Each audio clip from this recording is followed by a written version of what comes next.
드리도록 하겠습니다. 기도하시겠습니다. 하나님 아버지 감사합니다. 힘든 시기가 계속되는 가운데서도 5월에 새 달이 밝았습니다.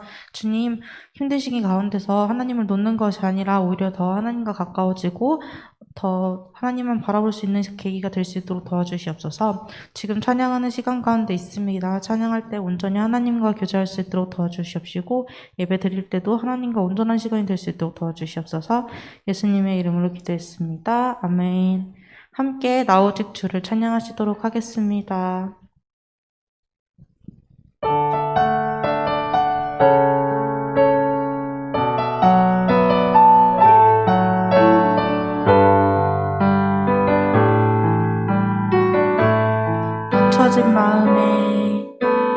닫혀진 마음에 주님의 사랑은 빛이 되어 만져주시고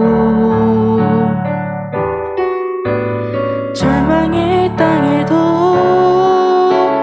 주님의 사랑은 그의 나라 보게 하시네. 지나간 날보다 허락한 오늘에 또 새로운 은혜 주시니 영원히 빛나는 그 사랑 안에서 나의 삶은 완성되어 가네. 소망 없는 인생의 아픔 속에도 내 아버지 주님의 사랑 노래하리라.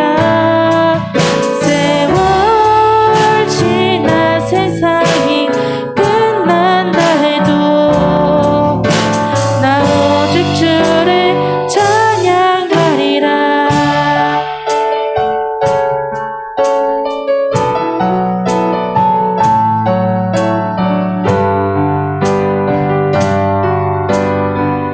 다시 한번 지나간 날보다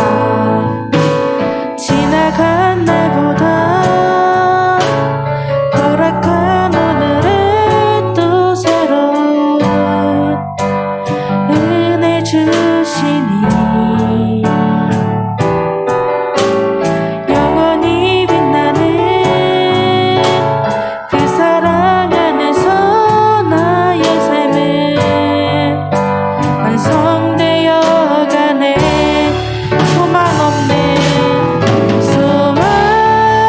없는 인생의 아픔 속에도 내 아버지 주님의 사랑 노래하리라. 세월 지나 세상이 끝난다 해도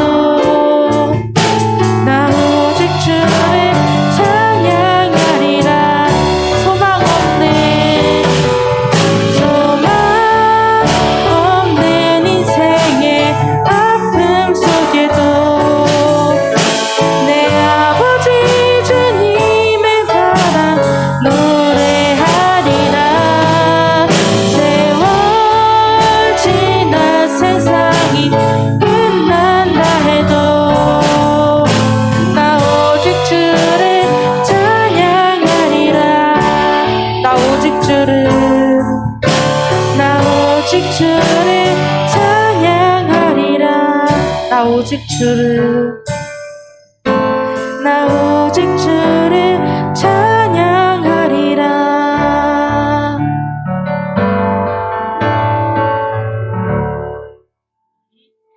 함께 좋으신 하나님 찬양하도록 하겠습니다.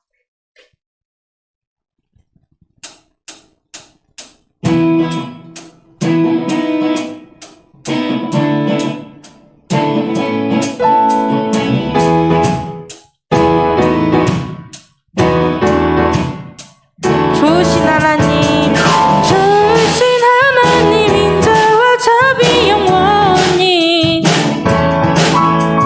좋으신 하나님 인자와 자비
모두 자리에서 일어나 주세요. 함께 사도신경 하심으로 신앙 고백하시겠습니다. 전능하사 천지를 만드신 하나님 아버지를 내가 믿사오며 그 외아들 우리 주 예수 그리스도를 믿사오니 이는 성령으로 잉태하사 동정녀 마리아에게 나시고 본디오 빌라도에게 고난을 받으사 십자가에 못 박혀 죽으시고 장사한 지 사흘 만에 죽은 자 가운데서 다시 살아나시며 하늘에 오르사 전능하신 하나님 우편에 앉아 계시다가 저리로서 산자와 죽은 자를 심판하러 오시리라. 성령을 믿사오며 거룩한 공예와 성도가 서로 교통하는 것과 죄를 사하여 주시는 것과 몸이 다시 사는 것과 영원히 사는 것을 믿사옵나이다. 아멘. 모두 자리에 앉아주세요.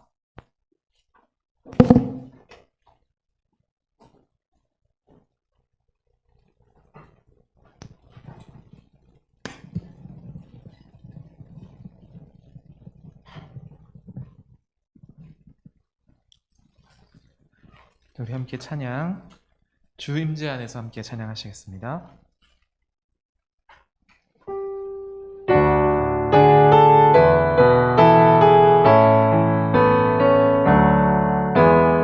내 모든 것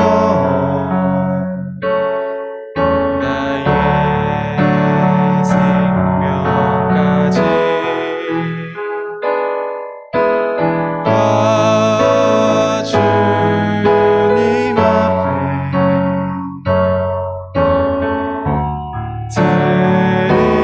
드립니다. 주 임재 안에서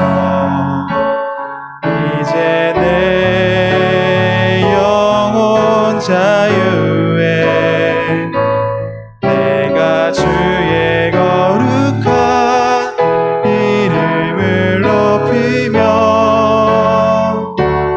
예배하리.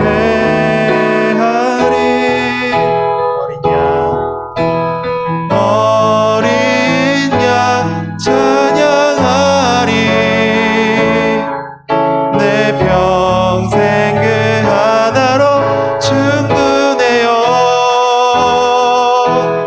어린 양 찬양하리.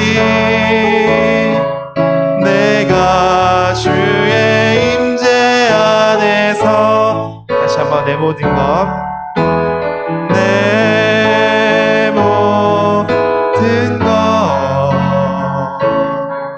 나의 생명까지 다 주님 앞에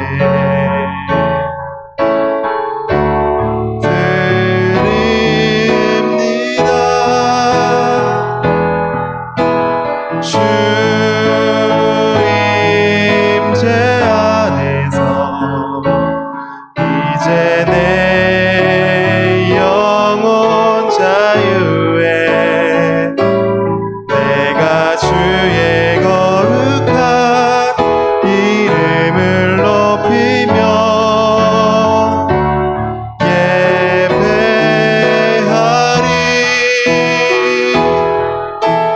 어린 양 찬양하리. 내 평생 그 하나로 충분해요. 어린 양 찬양하리. 내가 주의 임재 안에서 어린 양 찬양하리. 내 평생 그 하나로 충분해요. 어린 양 찬양하리. 내가 주의 임재 안에서.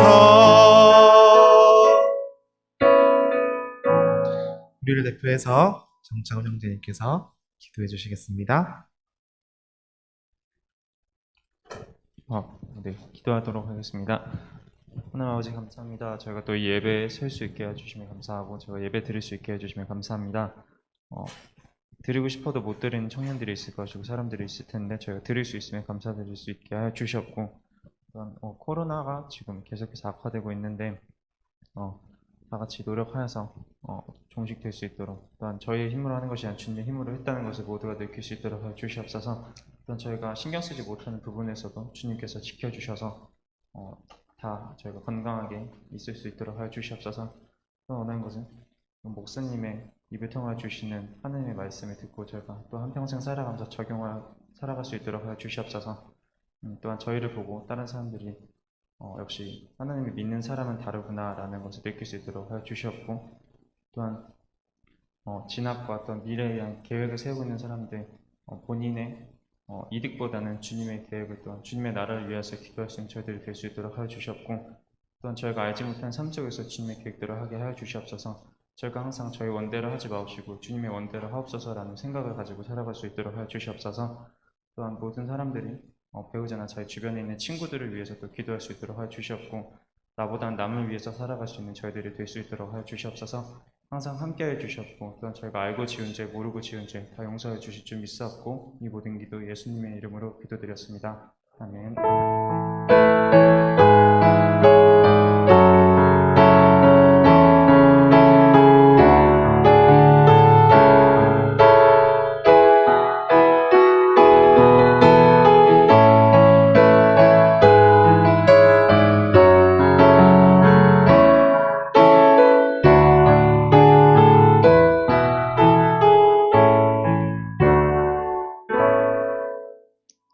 감사합니다.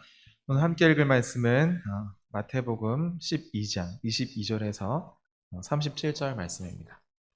마태복음 12장 22절에서 37절 말씀. 제가 한 절, 우리 청년들이 한 절 번갈아 가면서 읽고 마지막 37절은 한 마음으로 읽도록 하겠습니다. 마태복음 12장 22절에서 37절 말씀입니다. 다 찾으신 줄 알고 한 절씩 읽겠습니다. 제가 먼저 읽겠습니다.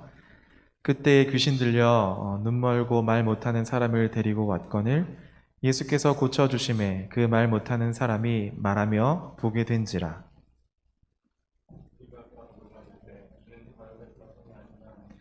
바리새인들은 듣고 이르되 이가 귀신의 왕 바알세불을 힘입지 않고는 귀신을 쫓아내지 못하느니라 하거늘.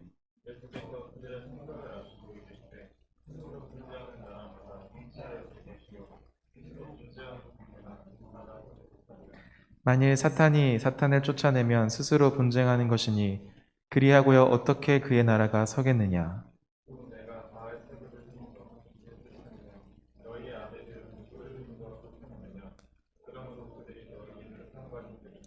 그러나 내가 하나님의 성령을 힘입어 귀신을 쫓아내는 것이면 하나님의 나라가 이미 너희에게 임하였느니라.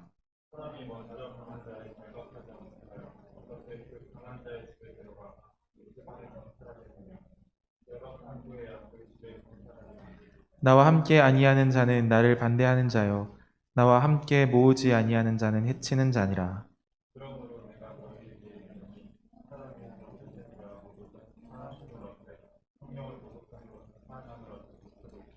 또 누구든지 말로 인자를 거역하면 사하심을 얻되 누구든지 말로 성령을 거역하면 이 세상과 온 세상에서도 사하심을 얻지 못하리라.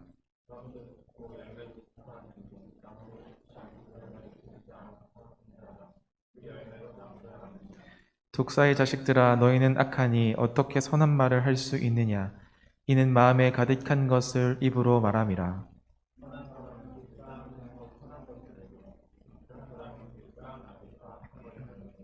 내가 너희에게 이르노니 사람이 무슨 무익한 말을 하든지 심판날에 이에 대하여 신문을 받으리니 내 말로 의롭다함을 받고 내 말로 정죄함을 받으리라. 아멘.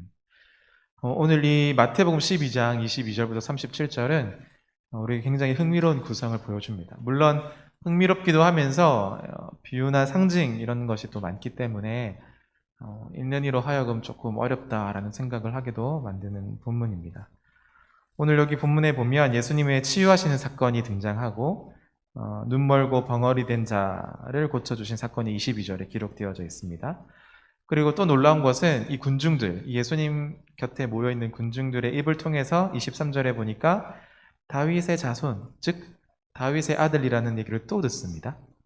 더욱 놀라운 것은 예수님께서 축사, 즉 귀신을 쫓아내신 이 권능을 자신의 능력이라고 말하지 않고 하나님의 성령을 힘입어서 그렇게 한다라고 또한 표현하고 있어요. 28절에 보니까 내가 하나님의 성령을 힘입어서 귀신을 쫓아낸다. 이런 표현이 왜 되게 놀라운 거냐면 이 당시에는 여호와 하나님에 대한 개념이 있었지, 지금 이 예수님에 대해서 이스라엘 백성들은 반신반의하고 바리새인들은 적극적으로 아니라고 얘기하니까 하나님의 성령을 힘입어서 이렇게 귀신 쫓아내는 일을 한다라고 하는 것은 이 듣는 군중들로 하여금 굉장히 놀라운 일을 말하는 것과도 같습니다. 그러니까 그 당시 배경에서 이런 말들이 어떻게 들려졌을지를 1차적으로 우리가 파악하고 2차적으로는 이것이 우리에게 무엇라 말씀하시는지를 보는 것이 성경을 바르게 보는 우리의 시선이라고 할 수 있겠습니다.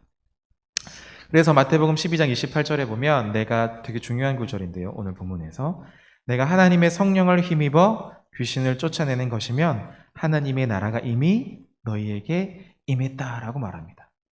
여기서 좀 주목해야 될 점이 이 치유하시는 사건과 이 다윗의 아들 사이에서의 연관성입니다.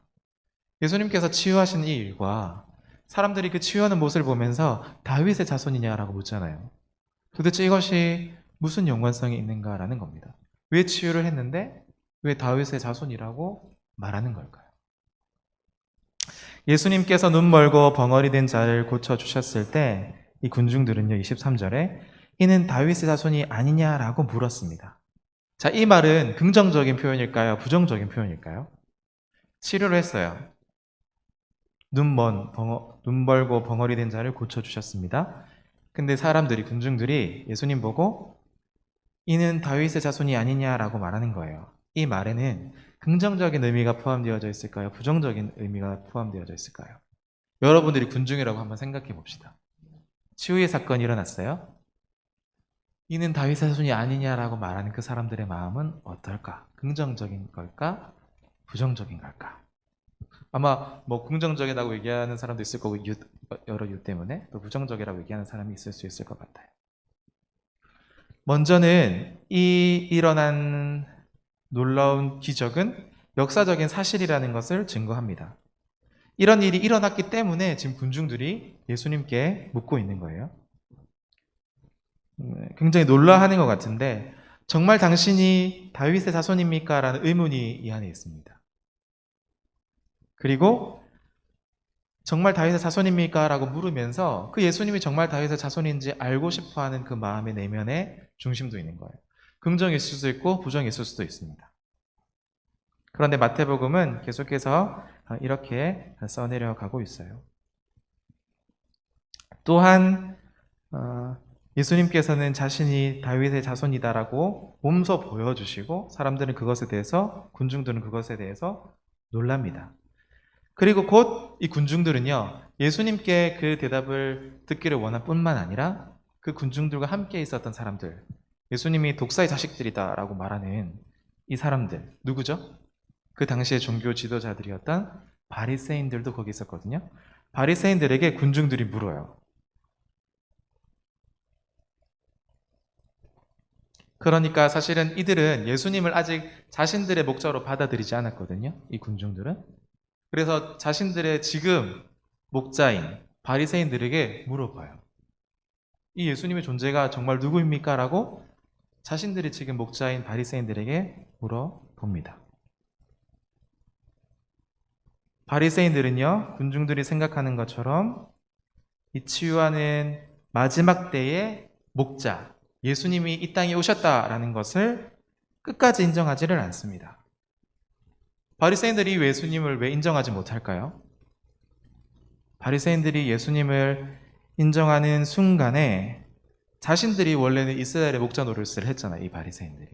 그런데 더 이상 자신들은 이 이스라엘의 목자가 되지 못하고 곧 심판받아야 될 대상으로 전락하기 때문입니다. 그러니까 계속해서 예수님을 반대하는 거예요. 자신의 위치 때문에. 종교 지도자들이라는 바리새인의 위치 때문에 결단코 예수님을 너희들을 위해서 오신 목자다라고 얘기를 하지 못해요. 이들은 누구보다도 성경을 잘 알았던 사람이거든요. 그러나 이 바리새인들이 인정하든 인정하지 않든 이제 마지막 때가 왔습니다.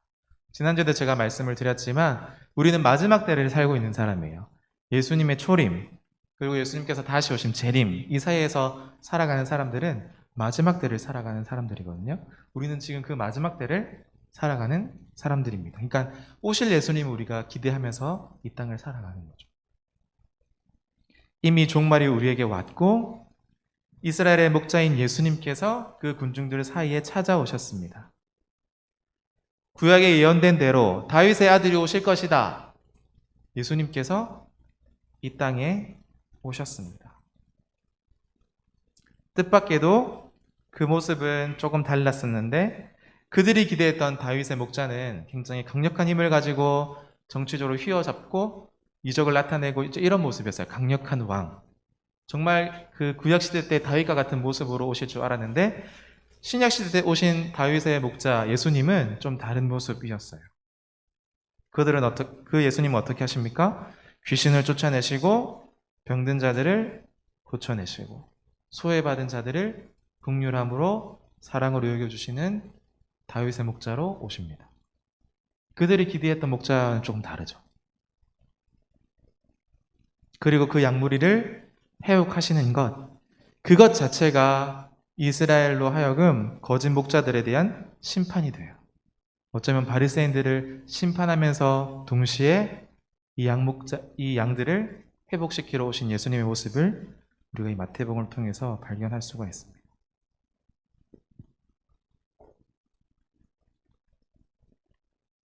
마지막 때의 다윗의 목자는요, 하나님의 아들로서 하나님의 종 다윗으로서 마지막 때에 하나님의 뜻을 행하시는 분이십니다. 자신의 뜻을 행하는 것이 아니라 하나님의 뜻을 행하세요. 또 생각해보면 그것이 곧 자신의 뜻을 이루는 것이기도 합니다. 놀랍게도요, 이 군중들이 치유하시는 예수님을 향해서 뭐라고 아까도 얘기했죠? 다윗의 아들이 아닌가라고 물었을 때에 예수님께서는 하나님의 성령의 임하심에 대해서 말을 합니다. 다윗의 자손이 아니냐라고 물었을 때 우리는 맞습니다, 아닙니다 이런 대답을 기대할 텐데 그게 아니라 하나님을 힘입은 성령에 대해서 말한다라는 겁니다. 그렇다면 여기서 하나님과 성령, 그리고 예수님의 이 치유의 사건, 그리고 다윗의 아들, 이런 단어들이 도대체 예수님과 무슨 연관성이 있는가? 또한 그들 가운데 함께 있는 군중들로 하여금 예수님이 누구신지를 어떻게 이야기하려 하는가를 지금 잘 보여주고 있다라는 말입니다. 마태복음에서는 이 예수님께서 성령으로 잉태된 하나님의 아들이시다라는 것을 다시 한번 강조하고 있어요. 자, 그럼 질문. 예수님은 하나님이실까요? 인간이실까요?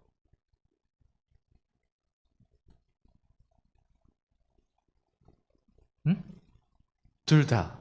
좋습니다. 또 둘 다라는 얘기 나왔어요. 예수님은 하나님이실까요? 인간이실까요?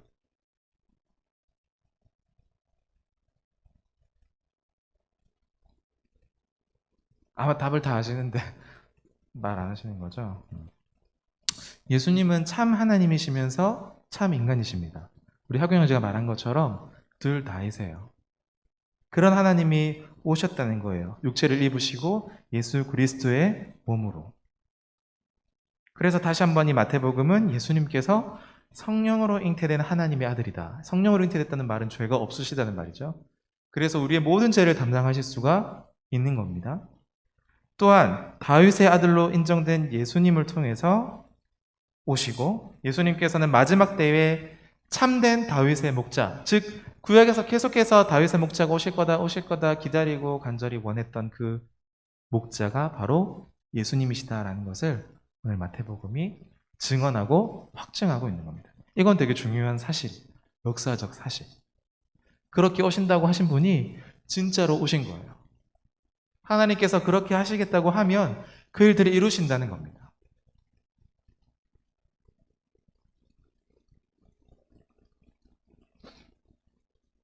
이러한 양무리에게 이스라엘의 양무리에게 찾아오신 예수님. 이 예수님의 권세가 곧 하나님의 권세였고 그 권세의 핵심은 무엇이냐면 성령이었어요. 바로 여기서 삼위일체 하나님이 아름답게 등장을 합니다. 여러분 잘 아시는 것처럼 마태복음 서두에서 3장 16절에서 예수님께서 세례를 마치시고 물 위로 올라오시는데 하늘이 열리고 성령이 그 위에 내렸다라는 본문이 있습니다. 이것은 우리가 잘 아는 것처럼 그 왕의 대관식 같은 거예요. 너가 정말 하늘나라의 왕의 아들이다, 왕이다라는 것을 보여주는 놀라운 절정이에요. 하늘이 열리고 거기서 들렸던 소리, 이는 내 사랑하는 아들이요 내 기뻐하는 자라. 이것은 하늘나라 잔치의 뭐라고 할까요? 절정 같은 거죠. 영화에 보면 클라이막스처럼 마태복음에서 그러한 장면이 등장하면서 하나님께로부터 하나님 자신의 권세와 또 마지막 때에 하나님의 권세이신 이 성령을 받으신 분이 바로 예수님이다라는 사실들을 마태복음이 우리에게 알려주고 있습니다. 자, 예수님께서 이 땅에 오셨을 때 우리는 어떤 태도를 취해야 될까? 이들은 어떤 태도를 취해야 됐을까? 했을 때는 그들은 여호와 앞에 떨며 경외하며 참된 왕이시기에 그 아들 앞에 꿇고 엎드려 입맞추어야 돼요. 왜냐하면 그는 이 세상을 구원하실 수도 있지만 심판하시는 왕이기도 하시기 때문입니다. 그래서 시편 2편 2편 12절에서 그 아들에게 입맞추라. 그렇지 아니하면 진노하심으로 너희가 길에서 망하리니 그 진노가 급하심이라. 여호와를 의지하는 자는 다 복이 있다라고 말하는 겁니다. 그래서 마지막 때에는 이 성령 하나님의 권세와 사역을 회방하는 것은 다시 사함을 입을 기회를 주지를 않아요. 그래서 오늘 31절 말씀 여러분들 많이 들었죠? 이거 아마 교회의 권위나 권세를 얘기할 때에 많이 얘기하는 본문이긴 해요. 마태복음 12장 31절에 보면 그러므로 내가 너에게 이르노니 사람에 대한 모든 죄와 모독은 사하심으로 얻되 성령을 모독하는 것은 사함을 얻지 못한다라고 말합니다. 되게 중요한 부분이에요. 이 바리새인들은 즉 성부, 성자, 성령 하나님이신 예수 그리스도를 온전히 받아들이지 않고 또 하나님의 권세를 입은 성령의 능력으로 행하는 이 예수님의 사역들을 거부하고 믿지 않죠. 적극적으로 반대하죠. 사실은 이 바리새인들에게 하는 말입니다. 모든 죄와 모독은 사심을 얻지만 하나님의 능력으로 행하는 성령으로 행하는 이 것을 모독하는 것은 사심을 얻지 못한다라고 바리새인들에게 지금 말씀하시는 겁니다. 뿐만 아니라 그 군중들 속에서도 이 성령의 역사하심을 믿지 못하는 사람들에게 하는 말이기도 해요. 또 지나가서 이 마태복음의 결말 부분에 보면 예수님께서 제자들을 향해서 모든 민족에게 가라라고 명령하십니다. 마태복음 28장에 나오는데 그 대위임령이라 그러죠. 그래서 우리가 하나님을 사랑하고 이웃을 사랑하고 또한 끝까지 이 복음을 전하면서 세례를 줘야 된다라는 본문이 그 마태복음 끝에 담겨져 있습니다. 그 끝에 담겨져 있는 오늘 한복판의 중심부 본문이에요. 오늘 이 본문이. 그러니까 이 마태복음 전체에서 이 본문이 우리에게 알려주는 바가 굉장히 조금 어렵긴 하지만 중요합니다. 이 중심부에서부터 시작해서 이제 예수님의 사역들이 어떻게 펼쳐질지, 예수님이 누구신지, 예수님이 어떻게 사역하시는지를 더 잘 드러내고 있기 때문입니다. 결국 예수님의 사역과 정체성은요, 이스라엘 안에서 일단 일어나요. 그리고 디아스포라를 통해서 예수 그리스도 밖에서 예수님의 제자들을 통해서 온 열방 가운데 이방인 가운데 이 복음이 증거되어지는 것을 우리가 볼 수 있습니다. 그럼 다시 돌아와서 우리 지난주부터 했던 질문인데 예수님은 누구신가라는 겁니다. 예수님은 누구신가? 지난주에도 말씀드렸지만 단순히 예수님께서 나의 죄를 대신하셔서 죽으시고 우리를 구원해 주신 분, 이러한 명제 말고라도 풍성함들이 그 안에 담겨져 있다고 말씀을 드렸습니다. 이 마태복음에서 여러 문맥에서 이 답들을 제공하고 있어요. 구덩이에 빠진 바리새인들의 잘못된 종교적 가르침에 빠진 그 양들을 구하시고 또 치료하시는 마지막 때에 참된 다윗의 목자로 이 마태복음이 예수님을 그려내고 있습니다. 그리고 난 뒤에 예수님의 이 치유 사건을 목격한 군중들은 예수님을 향해서 다윗의 자손이 아니냐라고 말하고 있고, 더 나아가서 오늘 12장 30절에 보면 나와 함께 아니하는 자는 나를 반대하는 자요 나와 함께 모으지 아니하는 자는 해치는 자니라 라고 말하면서 예수님은 이렇게 흩어졌던 사람들의 마음을 하나 되게 만드시는 분이다 라고 또한 우회적으로 말하고 있어요. 그러니까 이 예수님의 특징적인 사역은 모으는 사역이에요. 우리의 마음을 흩어지게 하시는 분이 아니라 한 마음이 되도록, 하나 되도록 모으시는 사역이다라는 것을 우리 또한 알 수 있습니다. 다시 한 번 더. 여호와의 종, 다윗의 아들. 이 마지막 때의 다윗의 목자는 그러면 누구이십니까? 그러니까 이 질문은 하나님의 예수님의 권세와 또 그 권세가 나오는 출처, 본질을 묻는 것과도 같아요. 예수님이 도대체 누구신가? 우리 근거를 가져야 되겠죠. 근거. 응? 예수님은 우리가 늘 들어왔던 복음에 근거한 어떤 예수님이다라고 말하기 전에 구약에서 계속해서 말하고 있잖아요. 다윗의 목자로 오실 분이다. 모으시는 분이시다. 치료하시는 분이시다. 그 양들을 구렁텅이에서 건져내는 분이시다. 이렇게 다양하게 예수님에 대해서 우리는 이야기할 수 있을 겁니다. 그래서 예수님을 통해서 하나님의 나라가 어떻게 우리 개인과 이 공동체 가운데 이루어지게 되는지, 예수님께서 어떻게 이 권세를 사용하셔서 이스라엘 백성들을 통치하실 것인지, 마태는 계속해서 이런 이야기들을 해 나아가고 있습니다. 예수님의 비교할 수 없는 권세, 이스라엘의 양무리를 모으시고 치료하시고, 또한 더 나아가서는 이스라엘뿐만 아니라 이방인들까지, 예수 그리스도를 아직 모르는 사람들에게까지 미치는 하나님의 복음.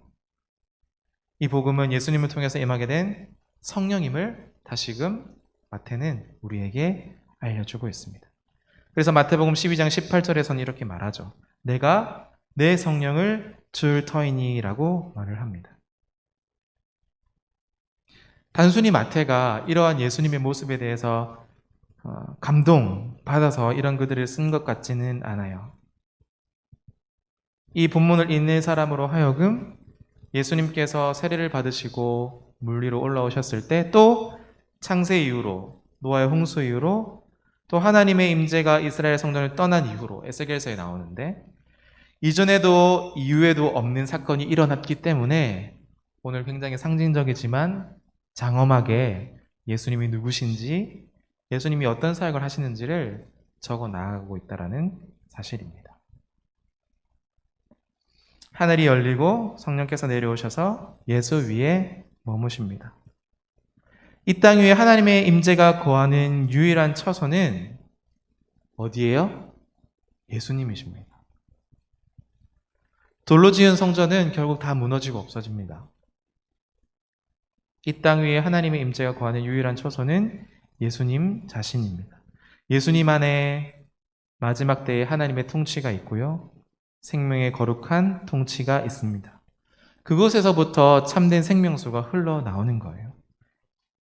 그 생명수 가운데 있는 자들은 치유를 받고 죄 용서를 받습니다. 어린아이처럼 스스로 지혜롭지 못하고 스스로 의롭지 못하다고 여기면서 예수님께 나오는 이들이 바로 이 생명수 샘에 젖는 사람들입니다. 그 생명수 안에 들어가든지 아니면 그곳에 함께하지 않고 바깥에 있든지 이제 선택할 때가 되었다라고 예수님께서 말씀하시는 겁니다. 예수님을 만난 모든 사람은 결정해야 돼요. 예수님 안에 머물 것인지 예수님 밖에 있을 것인지. 왜냐하면 예수님께서 이 땅에 오셨기 때문입니다. 오시지 않았다면 이런 일들이 없겠죠. 하지만 예수님께서 이미 오셨고 이제 우리는 선택해야 하는 거예요. 그 안에 머물지 그분 밖에 머물지. 마지막 때의 구원과 심판이 예수 그리스도를 통해서 왔습니다. 그 마지막 때의 결정적인 구원이고 마지막 때의 결정적인 심판과 다르지를 않아요. 그래서 결국 우리는 예수님 앞에서 우리 속에 있는 것들을 다 드러낼 수밖에는 없습니다. 심판 때 가서요, 무엇을 숨길 수 있을 거라고 우리는 결코 생각해서는 안 됩니다. 아무것도 숨길 수가 없어요. 우리 안에 있는 모든 것들이 다 그 심판대 앞에선 낱낱이 드러나게 되어 있습니다.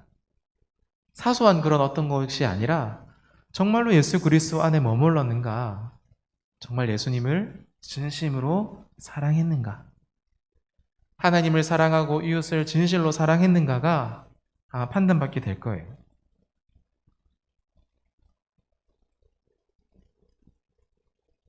예수님은 그 앞에 서 있는 사람으로 하여금 그가 누구고 어디에 속해 있는지를 드러내십니다. 그 군중들과 바리새인들을 걸러내시는 거예요. 정말 나를 믿는 사람인 건지 나를 믿지 않는 사람인 건지를 분별해 내십니다. 숨길 수가 없어요. 그래서 33절에 이런 말로 하죠. 그 열매로 나무를 안다. 여러분의 성령의 열매를 통해서 아는 거예요.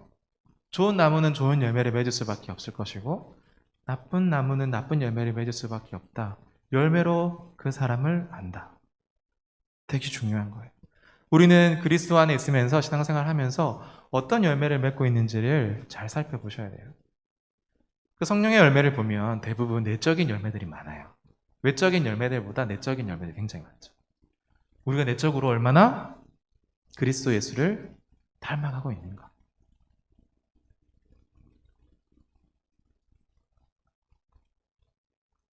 얼마 전에 한 청년을 만났는데 신앙적인 얘기보다 돈에 대한 얘기 더 많이 하더라고요. 돈. 자본주의 시대를 우리는 살아가고 있고 돈이 우리의 삶을 좌지우지 많이 하는 것 같아요. 그렇게 생각하는 것 자체가 나쁘다고 생각하지는 않습니다. 하지만 그것이 나의 삶의 최고가 되어서는 안 되겠죠. 그런데 그것을 나의 삶의 최고로 여기며 사시더라고요. 좀 안타까웠어요. 여러분들 무엇을 최선에 두고 살아가십니까? 한번 우리가 함께 좀 진지하게 고민해 볼 수 있었으면 좋겠어요. 그 열매를 따라서 그 나무를 보고 그 뿌리를 보면 그 사람을 알게 돼요. 우리의 뿌리가 또 우리의 나무가 우리의 열매가 하나님 보시기에 합당한 것이었으면 좋겠습니다. 31절에 보면 마지막으로 성령을 회방하는 것은 사하심을 얻지 못한다라고 말합니다. 이 말씀이 종종 좀 잘못 해석되어지거나 오용되어져요. 자신이 믿는 일이 성령을 따른 일이고 그래서 내 일에 이 반대하면 이건 성령을 회방하는 죄니까 용서받지 못할 것이라고 많이 적용이 됩니다. 그런데 본문은요, 그런 의도를 드러내기 위해서 이 본문을 쓴 게 아닙니다. 오히려 강조점은 이 앞에 있어요. 사람의 모든 죄와 회방은 무엇을 얻되? 사하심을 얻되에 있습니다. 뒤에가 초점이 아니라 이 앞에 초점이 있어요. 사람의 모든 죄와 회방은 사하심을 얻되. 즉 하나님께서는 용서하기를 원하신다는 거예요. 회개하고 엎드리는 자에게 용서하기를 원하신다라고 우리에게 말씀합니다.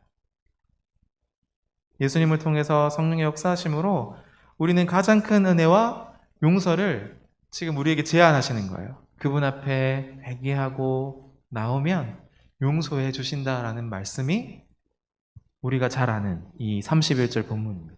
모든 죄와 모독은 사하심을 얻되 우리를 용서해 주신다는 거예요. 뒤에서 성령을 모독하는 것은 사함을 얻지 못한다. 여기에 핵심이 있는 것이 아니라 이 앞에 구절에 핵심이 있습니다. 이건 놀라운 은혜죠. 그분 앞에 나와서 회개하기만 하면 용서해 주신다는 거예요. 여러분들 이제 막 그 회사에서나 뭐 인간관계를 하다 보면 난 절대 용서 못해 하고 완전 관계를 끊어버리거나 이렇게 멀리하는 사람들이 생기기도 하잖아요. 그렇죠? 인간은 그래요. 유한하고 연약해서 관계에 온전함을 이루지 못하고 갈라서기도 하고 잊어버리기도 하고 다시는 보고 싶지 않아라고 말하기도 합니다. 그런데 하나님께서는 그렇게 하지 않으신다는 거예요. 우리 연약함에도 불구하고 우리 부족함과 죄악에도 불구하고 찾아와서 회개하면 용서해 주신다는 거예요. 이게 얼마나 큰 은혜인지, 이것보다 더 큰 용서는 없습니다. 용서를 구할 때 용서해주는 힘, 이것이 하나님 안에 있다는 거예요. 우리도 마찬가지입니다. 그러니까 이런 최종적인 용서를 허락해 주셨어요. 이제 내 앞에 나와서 회개하고 용서를 강구하면 내가 그렇게 이해해 주겠다. 그 죄가 없던 것처럼 해주겠다라고 말씀하시는데, 이 초청을 받아들이지 않으면 어떻게 될까요? 이 초청을 거절하면 스스로 구원받을 수 있는 기회를 박탈하는 겁니다. 그래서 뒤에 이렇게 말하는 거예요. 성령을 모독하는 것은 사함을 얻지 못한다. 이런 초청에 너희가 응답하지 않으면 그때는 정말 너희가 사하심을 얻지 못한다라고 말씀을 하는 겁니다. 그래서 37절에 내 말로 의롭다함을 받고 내 말로 정죄함을 받으리라. 그래서 요한복음 3장 18절에서 이렇게 말하죠. 믿지 아니하는 자는 하나님의 독생자의 이름을 믿지 아니함으로 벌써 심판을 받은 것이니라 라고 말을 합니다. 물론 우리들은 다 주 안에 있어서 이런 본문이 그렇게 긴박하게 다가오지 않을 수 있어요. 그렇지만 아직도 우리 주변에 교회는 나오지만 예수님을 인격적으로 경험하지 못하는 사람들, 내 죄를 진실로 고백하지 않은 사람들이 있을 수 있습니다. 그런 사람들을 향해서 하는 말씀입니다. 또한 아직도 내 주변에 예수님을 모르는 사람들에게 꼭 전해주어야 할 복음이기도 합니다. 예수님이 누구신지, 예수님이 무엇을 하시는 분이신지를 잘 전해주어야 하는 것이겠죠. 또 내가 예수님 안에 있구나라고 스스로 믿는 사람들도 다시 한번 이 예수님의 사역과 예수님의 정체성들을 다시 생각해 봄으로써 복음의 풍성함 안에 머무는 것이 바로 이 말씀이 오늘 우리에게 주는 은혜라고 할 수 있겠습니다. 여러분들, 예수님 안에서 쉬면서 사는 삶, 참된 안식을 누리며 사는 삶, 그건 결코 게으른 삶이 아닙니다. 24시간 365일 주님 안에 있는 삶, 그건 사실은 게으른 삶이 아니라 굉장히 영적이고 활력 있는 삶이에요. 우리가 언제부턴가 신앙생활 하면서 좀 그 기쁨, 감사, 감격 이런 것들이 잃어버리고 좀 의무적으로 해야 되니까, 우리 부모님이 하시니까 이런 신앙이 안 되었으면 좋겠어요. 이제 청년들이니까 주체적으로 자신의 신앙생활들을 이 예수님 앞에서 좀 바르게 세워나가셨으면 좋겠습니다. 환경과 상황 또는 우리의 가정의 어떤 모습 이런 것 때문에 우리의 신앙이 이렇게 저렇게 흔들리는 신앙이 아니라 내가 스스로 주체자가 되어서 하나님 앞에 바르게 설 수 있는 신앙, 그 신앙을 우리 청년들이 다 하셨으면 좋겠어요. 그래야지만 나중에 결혼하고 자녀를 낳아서도 또 바른 신앙의 전수가 이루어질 것입니다. 가정의 달인데요. 여러분들 가정을 좀 돌아보시고 또 우리 이웃도 돌아보시고 뿐만 아니라 우리가 예수님을 바르게 또 알고 있는지도 한번 생각해 보시는 그런 한 주의 삶이 되시기를 주님의 이름으로 축복합니다. 기도하겠습니다. 하나님 아버지 은혜를 감사합니다. 하나님 또 성령, 예수님의 치유의 사건, 다윗의 아들, 이런 것들 사실을 우리가 우리의 머리로 또 우리 가슴으로 이해하는 것이 쉽지는 않지만 오늘 들었던 많은 이야기들 속에서 하나만이라도 우리의 가슴에 와닿는 그것들을 우리가 꼭 붙들고 이번 한 주를 하나님 앞에서 신실하게 살아갈 수 있도록 도와주시옵소서. 우리 사랑하는 청년들 누구보다도 간절히 하나님을 찾을 때에 인격적이신 그 하나님께서 만나주시고 우리가 무엇을 행해야 할지 또 우리가 무엇을 믿고 따르고 소망해야 될지를 알려주셔서 예수님 안에 거하고 살아간다는 것이 무엇인지, 이 땅에서 하나님의 나라를 세워가는 것이 무엇인지를 알게 하여 주시고 그렇게 아는 삶을 또한 우리의 삶으로 살아낼 수 있도록 주의 성령이 우리를 온전히 인도하여 주시옵소서. 우리 각 개인이 예수님 앞에 단독자로 서서 바르게 신앙생활 할 수 있기를 소망합니다. 이리저리 흔들리는 신앙이 아니라 이리저리 흔들리더라도 바른 하나님을 향해서 달려갈 수 있는 신앙을 우리에게 허락하여 주셔서 다시는 돌아오지 않을 이 귀한 청년의 때에 우리의 삶을 주님께 내어 맡기고 주와 함께 동행할 수 있는 믿음의 신실한 종들이 되게 하여 주시옵소서. 감사를 드리며 예수님의 이름으로 기도드립니다. 아멘. 말씀 생각하면서 준비의 헌금 드리도록 하겠습니다.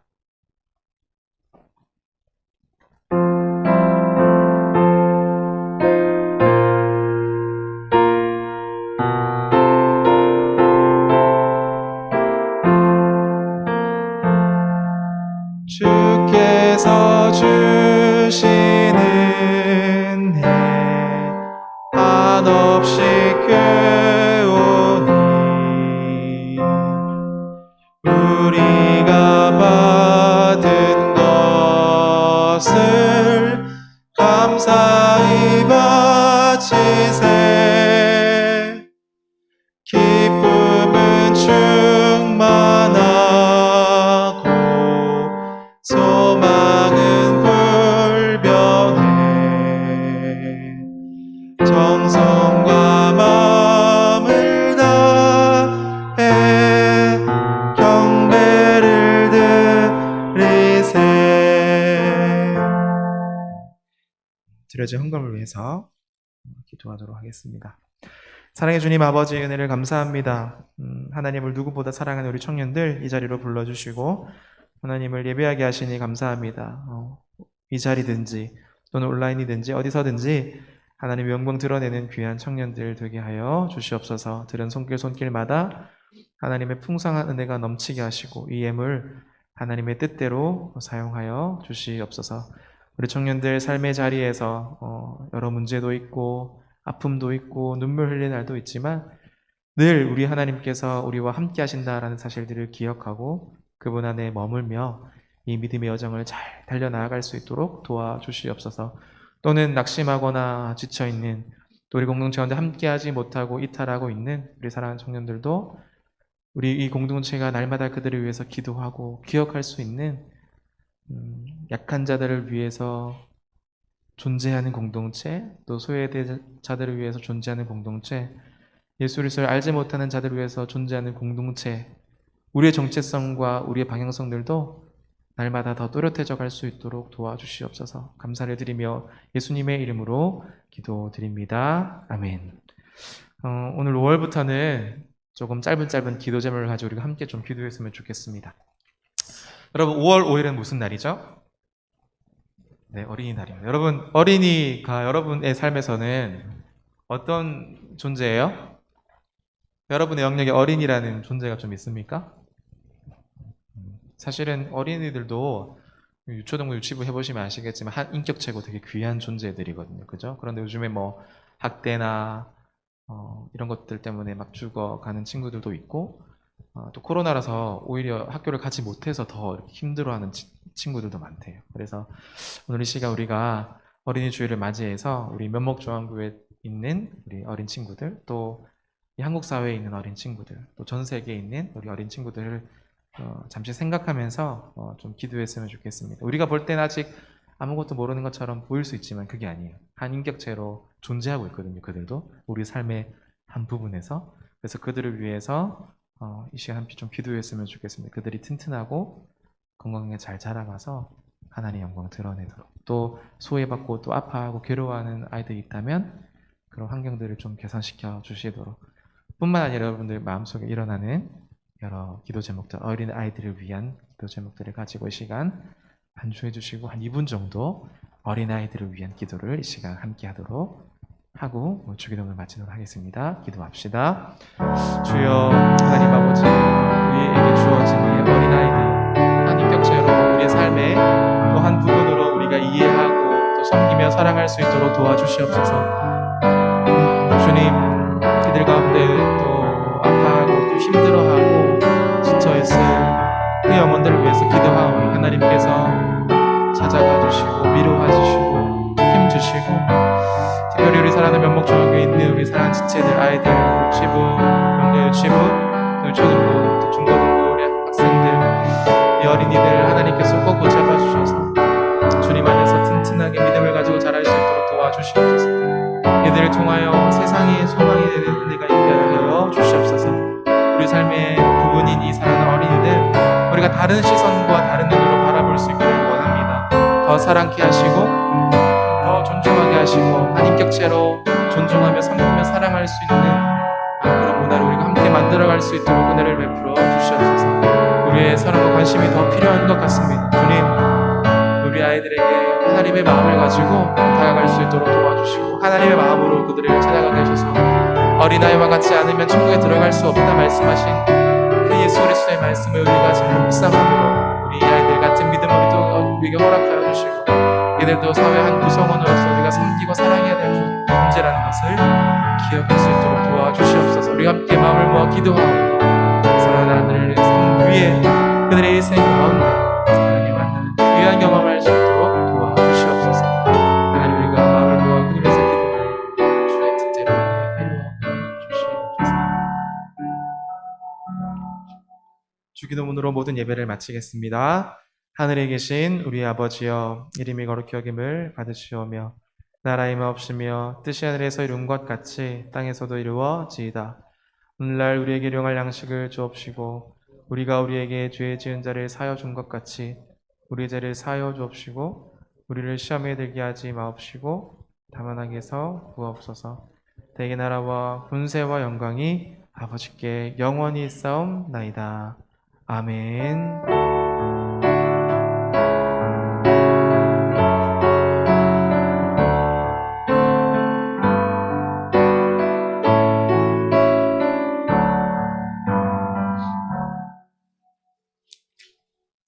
감사합니다. 오늘 우리 되게 오랜만에 기훈 형제님께서 함께 해주셨네요. 감사합니다. 뿐만 아니라 온라인 오프라인으로 잘 참여해 주셔서 감사합니다. 지금 인근에 여러 교회들에서 청년부에서 막 확진자도 나고 이래서 여러분들 더욱이 코로나 예방 수칙을 좀 잘 지켜주시고 조심해 주시면 감사를 드리겠습니다. 여기 주부에 보시면 그 5월 청년부 추천 도서 해가지고 어린이라는 세계라는 책이 있습니다. 김소영 씨 작가인데 이분은 독서 지도사세요. 그 자녀도 없고요, 결혼도 하셨는지 잘 모르겠어요. 그런데도 이 아이들을 독서 지도하시다 보니까 아이들의 마음을 알아서 이제 이런 글을 쓰셨어요. 그래서 뭐 기회가 되시면 이 책도 한번 구매하셔서 우리도 한때 어린이였잖아요, 그죠? 그래서 지금 또 늘 우리의 곁에는 아이들이 있고 그런 아이들의 존재를 우리가 어떻게 좀 생각하며 살아야 될지를 잘 쓴 책이니까 여러분 한번 보시고 우리가 아이들을 대하는 태도나 어떤 생각들을 조금 이렇게 전환을 가져오면 참 좋겠다 한 책이니까 한번 꼭 읽어보시면 좋겠습니다. 주예슬 장님을 계속 모집하고 있고요. 우리 예선자매한테 신청해 주시면 감사하겠습니다.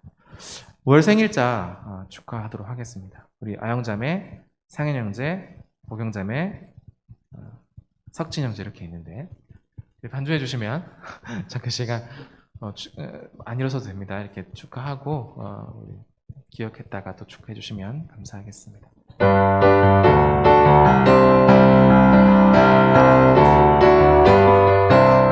기쁜 날 보내주신 날 축하해요 축하해요 축하해요 생일 축하해요. 축하합니다. 네, 축하드리고요. 그리고 다음 주가 혹시 무슨 주일인지 아시나요, 여러분?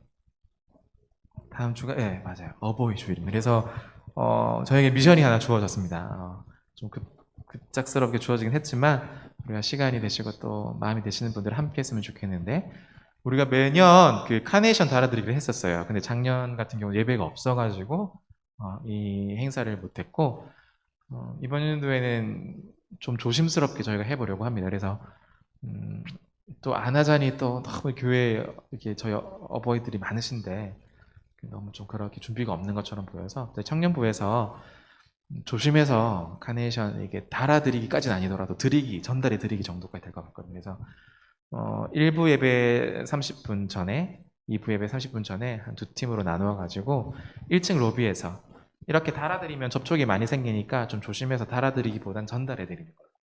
이렇게 해서 안전하게 장갑 끼고 지금 할 예정이거든요. 그래서 참여 원하시는 분들은 물론 임원들이 좀 중심이 되겠지만 참여해 주시기를 원하시는 분들은 각 목장 리더에게 말씀해 주시면 저희가 1부 예배, 2부 예배 편성해서 좀 함께 이렇게 어르신들이 잘 섬겼으면 좋겠다 생각이 듭니다. 함께 해주실 거죠? 네, 아주 큰 목소리로 대답해 주셨습니다. 감사합니다. 네, 이어서 바로 지금 29분이니까요. 5분 뒤에 35분부터 바로 이어서 목장 모임 가지도록 하겠습니다. 이상입니다.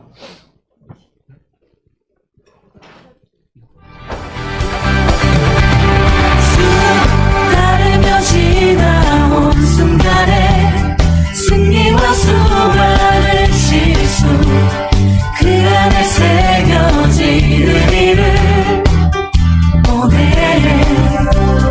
저 하늘 위 무지개 천국에